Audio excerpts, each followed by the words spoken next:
का टॉपिक क्या है? टेंस। हम लोग इसके पहले क्या क्या पढ़े हैं? प्रेजेंट कंटिन्यूअस पढ़े और पास्ट कंटिन्यूअस। आज क्या पढ़ेंगे? प्रेजेंट परफेक्ट टेंस और पास्ट परफेक्ट टेंस, एक ही साथ पढ़ा जाएगा। हमें बताया है कि प्रेजेंट परफेक्ट टेंस की पहचान होती है कि जिन हिंदी वाक्यों के अंत में चुका है, चुकी है, चुके हैं आदि शब्द आते हैं तो प्रेजेंट परफेक्ट टेंस के अंतर्गत आते हैं। इसका स्ट्रक्चर हमने बताया है कि सिंगुलर सब्जेक्ट होगा, जैसे ही सी, तो उसके साथ हेल्पिंग वर्ब हैज और वर्ब की थर्ड फॉर्म वाला सब्जेक्ट लिखा जाएगा। यदि सब्जेक्ट प्लूरल होगा, जैसे आई हो, वी हो, यू हो, दे हो, उसके साथ हेल्पिंग वर्ब हैव लगेगा और उसके साथ वर्ब की थर्ड फॉर्म और ऑब्जेक्ट लगेगा। हमने एग्जाम्पल दिया था, राम रावण को मार चुके हैं। सेंटेंस क्या है? राम रावण को मार चुके हैं। तो ये राम जो सब्जेक्ट है ये सिंगुलर सब्जेक्ट है, एक वचन में है, तो हम लिखेंगे राम, और राम सिंगुलर सब्जेक्ट है तो इसके साथ हेल्पिंग वर्ब हैज आएगी। जैसे यहाँ पे हमने लिखा है कि सिंगुलर सब्जेक्ट के साथ क्या आएगा? हैज आएगा। और मारना की अंग्रेजी होती है किल। क्या होती है? किल। किल का थर्ड फॉर्म होता है किल्ड, तो वर्ब की थर्ड फॉर्म लिखेंगे यहाँ पे किल्ड, और ऑब्जेक्ट यहाँ पे है रावण। क्या है? तो पूरा सेंटेंस हो जाएगा राम हैज किल्ड रावण। दूसरा सेंटेंस हमने बताया था कि राम और लक्ष्मण रावण को मार चुके हैं। यहाँ पे राम और लक्ष्मण दो सब्जेक्ट हैं, दो लोग हैं, दोनों मिलकर सब्जेक्ट क्या हो जाएगा?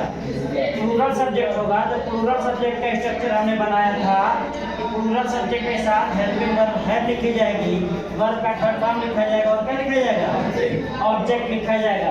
तो हमने लिखा था कि राम एंड लक्ष्मण है।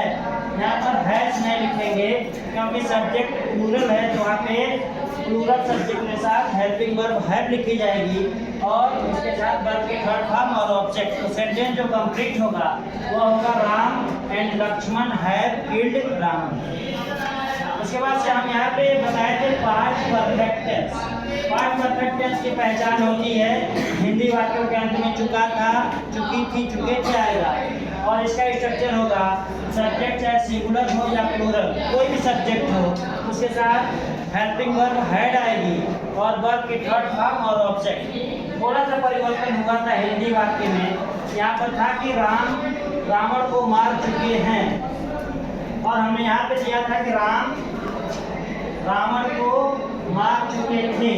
तो यहाँ पे केवल है और था का अंतर आ रहा है, थे का अंतर आ रहा है। इससे स्पष्ट है क्लियर जो वाक्य है वह पास्ट परफेक्ट टेंस का वाक्य है। इस स्ट्रक्चर से हम इस ट्रांसलेशन को बनाएंगे, subject plus had plus verb की थर्ड फॉर्म प्लस ऑब्जेक्ट। तो सेंटेंस होगा राम हैड किल्ड रावण। क्या सेंटेंस होगा?